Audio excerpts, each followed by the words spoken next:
Hey everyone. So I'm going to try something different for this video and make incremental updates to the video as I code stuff. So what I've been working on recently is the model editor. So if you hit escape and go into dev menu and then load model editor, here I started adding the carrier and the collision for the carrier. So this is that carrier ship that I hope to be kind of like the objective of the game, is to take these down and keep yours alive or something like that. So what I've done here is in this editor, I've created a new type of collision. So now what you can use is models for collision, and it'll read in the model and parse out the triangles and remove redundant edges and remove redundant faces for separating axis theorem collision. As a reminder, there's like a little description here that you can read if you have the source. But so now I've added these little collision boxes, and I created these in Blender. I actually loaded the model up and just placed where I thought collision should be. So to this viewport area, I added some new UI where, let's close this out and close this out. So in this viewport UI tab, you can now tell it to model X-ray collision, and you can tell it to use a collision camera. First, let's look at this X-ray. So what that really means is wireframe. Probably should just use wireframe for a better name. But so now if you can see in this ship, there's red collision boxes. And those are the models I made in Blender. Each one is a separate .obj.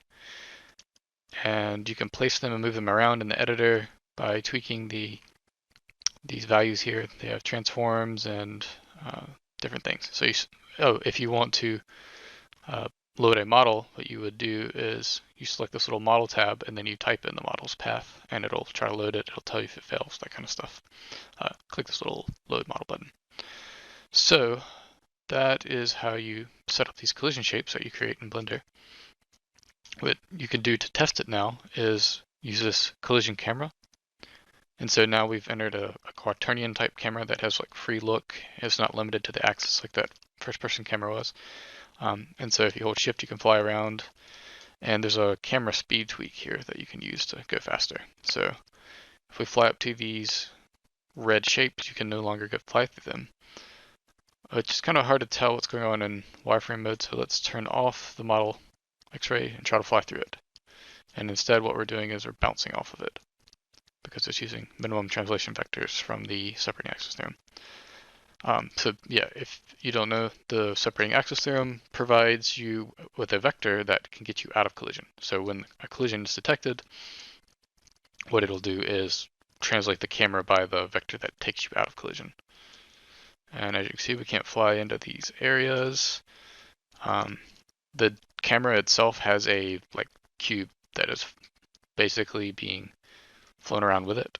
So right now you can see we kind of can clip. So I need to either make that cube larger or, well, I guess making the cube larger is probably the way to fix that. So that's what I've got now in this editor. So we have a fully collisioned up ship. I'm a little worried about performance because these are quite a few shapes. They are cubes, but so that means they're pretty efficient.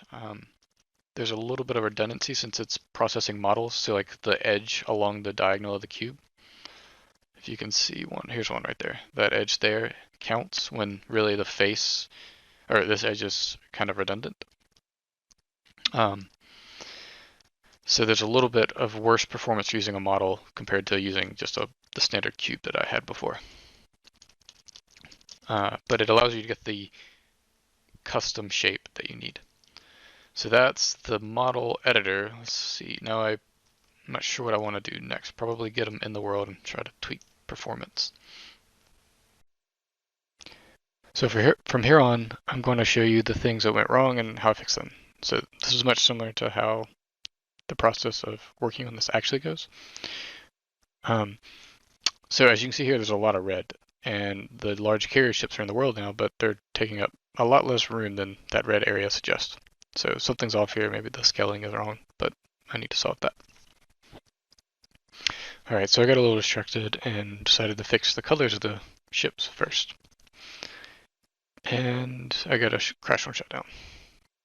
So I fixed the carrier issues. It turns out the carrier was actually just too small. So I applied the model transform that I specified in the model editor, and now it looks correct. And another shutdown crash.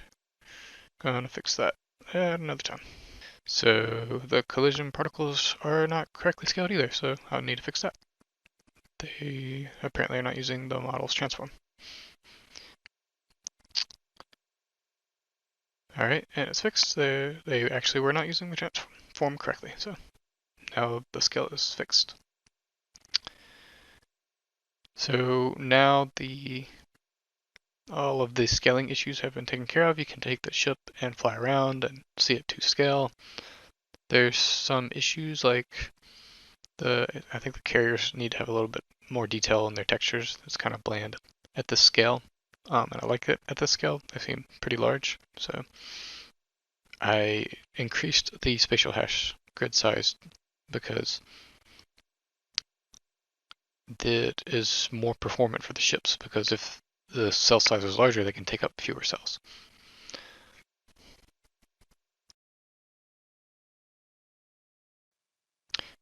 Okay, so I found the issue with the shutdown crash. In my engine, I have the concept of a lifetime pointer. I need to explain this concept to explain the crash. But let's say that this represents your ship. So ship. And you have the level, an object that represents the level. And it can have a shared pointer to the ship, some sort of pointer keeping it around alive. Other ships might need to refer to the ship for AI reasons, like to target it and attack it.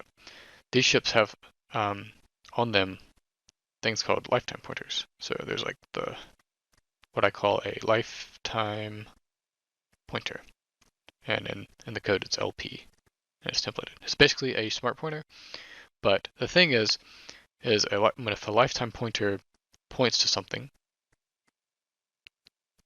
when this thing gets destroyed in the level, it clears up the pointer, so there's no reference. So this guy could be referring to this guy, and bam, he blows up.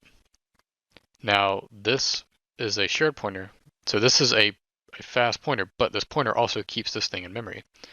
And it also makes it appear that there's still a target when this thing has been destroyed.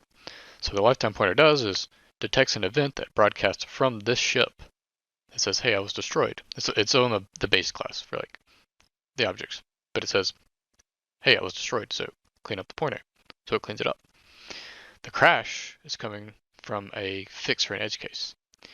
The edge case is, imagine the only thing pointing to a ship, like this ship,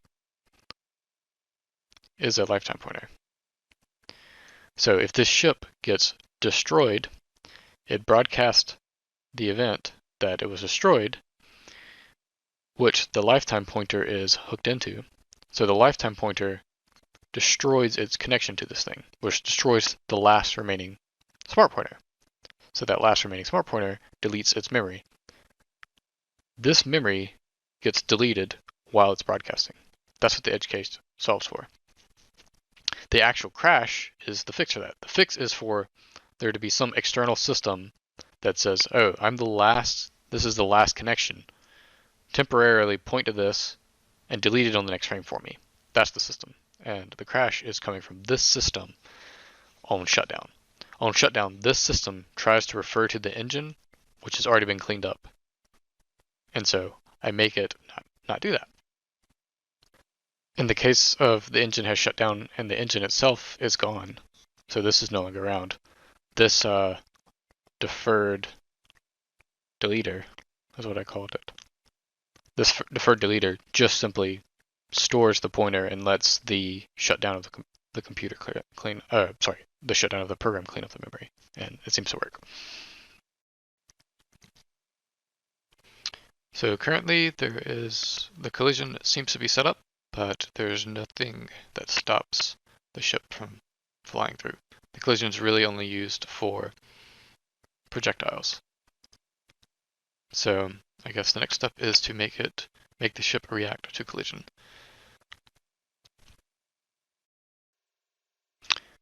Okay, so there's some issues with getting collision working. The large ship here is basically colliding with hundreds of little ships and trying to deflect itself off those ships. That's the system I tried to create, was to deflect things.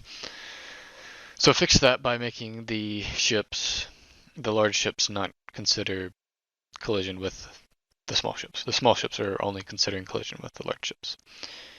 And as you can see, it's kind of working.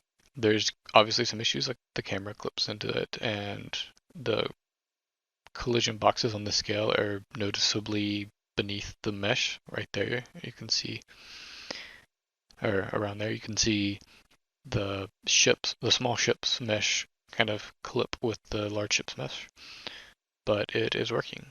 And I also find it kind of humorous that the other ships are bouncing along um, the large ship because there's currently no AI mechanism to try to avoid large things in the area.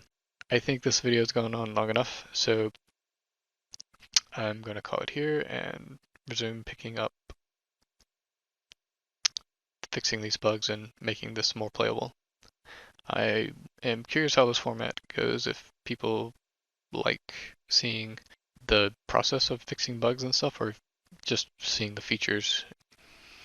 So I suppose comment below and let me know, do you like seeing fixing bugs or just want to see the features? And thanks for watching.